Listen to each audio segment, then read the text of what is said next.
Salam Rahayu dan salam budaya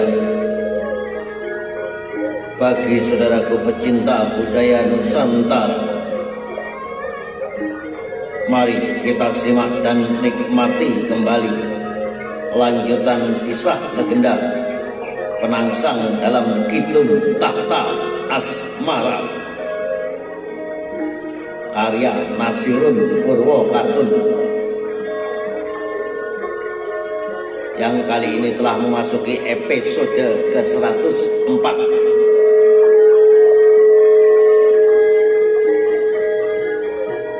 dengan judul Ada Karena.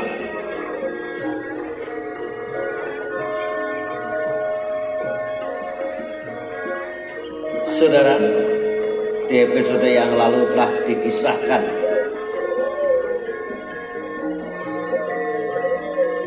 betapa bahagianya temanten baru Adipati Haryo Penangsang dan sang istri tercinta Sri Retno Puspitasari yang tengah memadu kasih. Kendatipun Haryo Penangsang sebetulnya adalah sosok laki-laki yang pemalu terhadap perempuan, namun lambat laun dengan kesabaran dan rayuan istrinya tercinta, Haryo Penangsang menemukan jati dirinya menjadi seorang laki-laki yang sejati. Gelayutan manja itu makin nyata membuat Penangsang bahagia. Apalagi kemudian perempuan itu pun menyanyikan kidungan untuknya. Tak tahukah kan getar bahagia ini, bintang yang dulu hanya bisa kutatap kini terdekap erat menjadi mentari hati. Lelap sudah dalam takdir tersurat. Retno Puspito berkidung untuk menjawab kekhawatiran suaminya, sebab sebelumnya Penangsang sempat menduga kalau keterus-terangannya justru akan membuat istrinya kecewa, takut akan anggap bahwa kekasihnya bukan sayang yang tulus muncul dari kedalaman hatinya, namun hanya kulit luar, karena bermula dari bayangan hingga hanya berujung pada selalu merindukan kehadiran ibunya. Pertama bertemu di Panti Kudus, Kang Mas seperti sudah merasa mempunyai firasat bahwa dia jenglah orangnya, dan ternyata benar adanya menurut Eyang Kudus, Rama Mataun dan Nyi Gede. Dia jeng memang mirip dengan ibunda.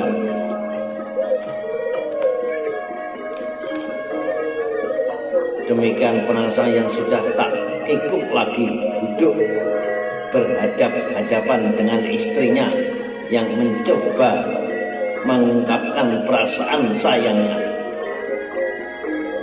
Dan dengan kasihnya juga Retno Puspito mendengarkan sepenuh sayangnya, mencoba menyimak penuturan dari orang yang sudah lama dikagumnya.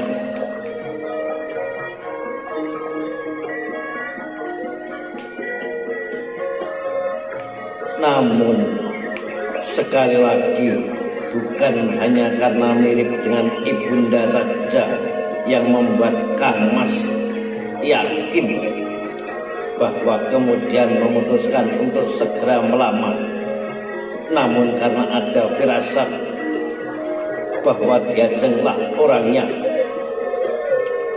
Firasat bagaimana, Kang Mas? Tanya Retno Puspitasari kepada Haryo Penangsang. Penangsang memandang sangat lama pada tatapan sendu istrinya. Firasat bahwa dia jenglah orangnya, orang yang tepat, sebagai pendamping hidup penangsang yang juga akan bisa menerima segala kelebihan dan kekurangan. Sebab konon kebahagiaan terbesar dalam kehidupan adalah keyakinan bahwa kita dicintai oleh pasangan kita seperti apa yang adanya, seperti apa yang ada pada diri kita masing-masing. Maka di awal inilah kita akan coba saling terbuka. Retno Kencana tersenyum mendengar kejujuran suaminya, dan sungguh ia tak pernah menduga bahwa ternyata penangsang yang dikenal oleh banyak orang sebagai pemimpin yang dingin dan keras, ternyata lembut juga hatinya. Sebagai laki-laki yang paling disegani di Saenterun Jipang Panolan, di matanya sekarang penangsang justru menjadi laki-laki yang sangat menghormati dan menghargai perempuan. Kang Mas sangat merindukan Bunda, dan Ibunda adalah perempuan yang harus Kang Mas hargai dan hormati.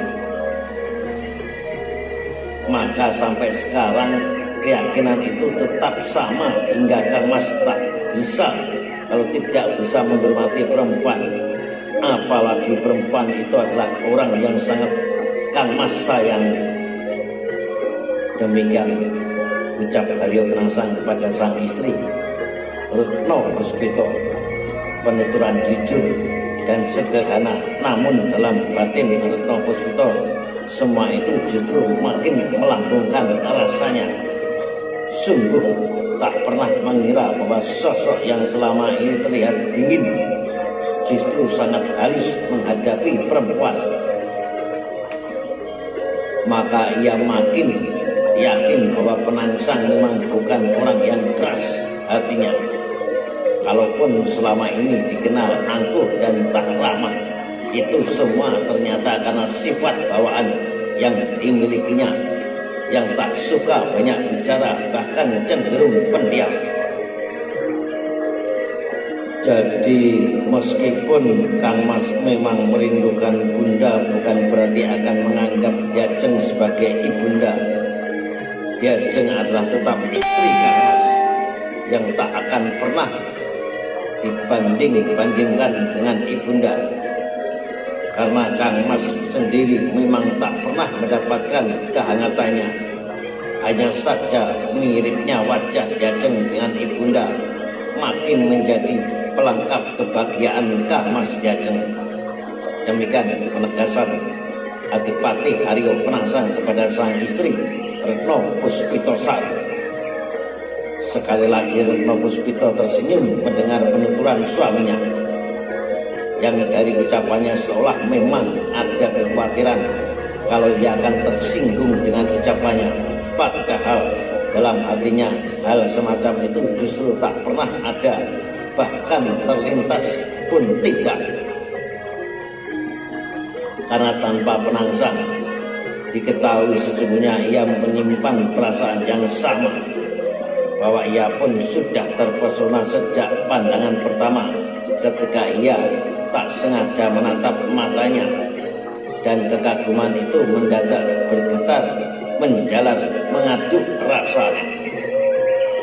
Retno Puspito pun masih mengenang dengan jelas pertemuan pertamanya dengan penangsang pada suatu hari ketika Sunan Kudus datang ke rumahnya, rumah besar di Pedukuhan Ngudung yang telah dihuni Retno Puspito dan ibunya dalam ageng Ngudung yang sesungguhnya memang rumah peninggalan Sunan Ngudung, ayah Sunan Kudus. Waktu itu Sunan Kudus yang baru pulang dari Demak sengaja mampir dulu ke Jipang, yang dilanjutkan dengan berkunjung ke Ngudung, melihat bekas kediamannya yang telah ditinggalkan sejak ia diangkat menjadi Senopati Demak. Dan setelah kematian ibundanya, kemudian rumah itu dipasrahkan kepada Nyai Gede Ngudung untuk mendiaminya. Kedatangannya ke dalam Ngudung adalah dalam rangka ingin membangun kembali pesantren yang pernah didirikan oleh Sunan Ngudung, Sunan Kudus pun sudah melihat lahan luas peninggalan orang tuanya yang bisa dijadikan kawasan pesantren di wilayah Jipang, agar semua pembelajaran tak terpusat di Panti Kudus yang makin hari bertambah banyak santrinya, hingga membuat pondokan-pondokan yang ada tak lagi bisa menampung lebih banyak murid di sana. Dan dalam kunjungan itulah pertama kali Retno Puspito melihat sosok adipatinya Haryo Penangsang, sang adipati Jipang yang datang ke rumahnya karena mengiringkan gurunya yang dalam pertimbangan Sunan Kudus Penangsang akan bisa membantu banyak rencananya membangun kembali pesantren Ngudung. Namun dalam perjalanannya rencana itu tak jadi dilaksanakan. Memperluas kawasan pesantren dan peninggalan gurunya Sunan Telingsing yang berada di Tajuk hingga berkembang menjadi pusat pembelajaran keilmuan Islam yang sekarang dikenal dengan pesantren Panti Kudus. Tapi Retno Puspito yang mendengar rencana awal itu justru terpantik semangatnya untuk benar-benar mewujudkan, karena rencana pembangunan pesantren Ngudung juga merupakan keinginan ayahnya Ki Gede Ngudung. Maka kemudian ia memilih pindah dari Ngudung untuk menjadi santri di pesantren Kudus.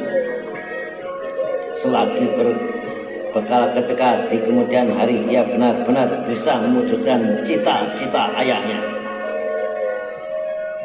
Dan dalam pertemuan itulah Retno Puspito mulai terpesona, bahkan kemudian perlahan mulai memendam rasa terutama kekagumannya pada sorot mata Haryo Penangsang yang baginya sangat mengusik jiwanya.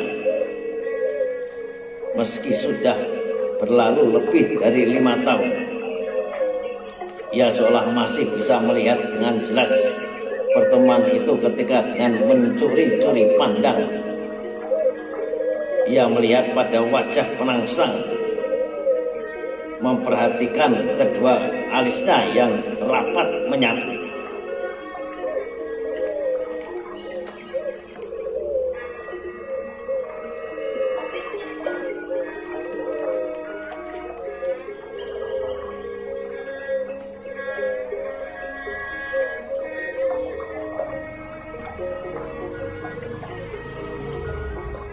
Dan dalam pertemuan itulah Retno Puspito mulai terpesona, bahkan kemudian perlahan mulai memendam rasa terutama kekagumannya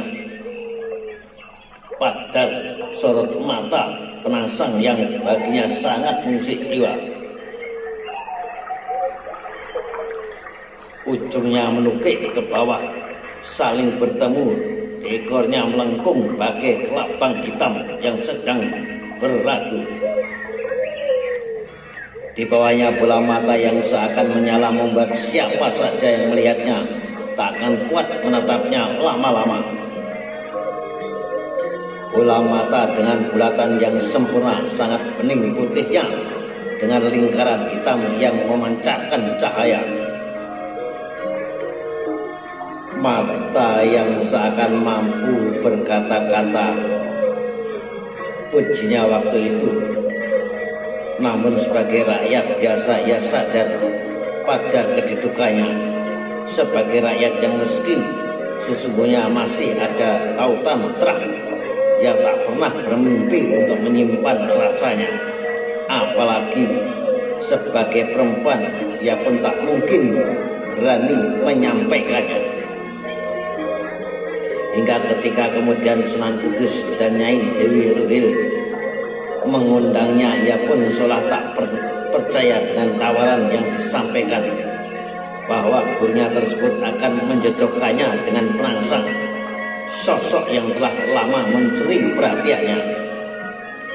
Maka sebagai jawaban atas kekhawatiran Penangsang yang sekarang telah menjadi suaminya, ia pun menjelaskan dengan hitungannya, tak usahlah lagi kisah tentang segala yang menebar resah. Kau yang dulu bertakhta dalam doa, kini telah bermahkota di istana jiwa. Rasakanlah sentuh alunan syukurku. Demikian kidung yang diungkapkan oleh Retno Puspitasari kepada sang suami Aryo Penangsang. Sebuah pengakuan jujur yang sejenak membuat Penangsang tercekat hingga Dipatin Jipang itu terdiam dan tak segera berkata apapun. Bahwa ternyata benar yang disampaikan Retno Puspito dalam kidungan sebelumnya tentang perasaannya tak seperti yang ia khawatirkan sebelumnya. Bayangan yang selama ini Penangsang takutkan ternyata hanya ketakutan yang dibesar-besarkan sendiri. Karena ternyata ia sama sekali tak melihat adanya ketersinggungan yang semula ia gelisahkan. Namun justru kebahagiaannya yang sangat terpancar dari sikapnya, karena ternyata istrinya pun sudah memendam rasa yang sama. Maka bagai pucuk dicinta ulang pun tiba. Keduanya pun larut dalam kebahagiaan hingga kegelayutan manja dari istrinya tak lagi dirasakan sebagai kerisauan. Kemesraan pun makin terpancar dengan saling terbuka mengungkapkan perasaan. Namun yang lebih utama dari itu semua, karena kita telah sepakat bahwa menikah adalah juga bagian dari ibadah, bahwa menikah adalah untuk berbagi cinta dan kasih sayang antara pasangan, yang semua itu adalah bukti dari cinta dan kasih sayangnya. Jadi kita bisa sampai menikah karena cinta kita pada Islam yang tertanam di hati kita. Karena Diajeng adalah perempuan solehah, maka Kang Mas memilihnya bukan semata karena Diajeng mirip dengan ibunda. Demikian ungkap Aryo Penangsang kepada Retno Puspitasari. Sementara Retno Puspitasari hanya mengulaskan senyuman sebagai bentuk syukurnya, dan sebagai jawaban ia pun kembali menyenandungkan kidungnya. Kasih kau ada karena cintaku pada cinta. Nah saudara, sampai berjumpa di lanjutan kisah kidung Penangsang dalam Tahta As-Semar. Salam rayu, salam budaya, sampai jumpa.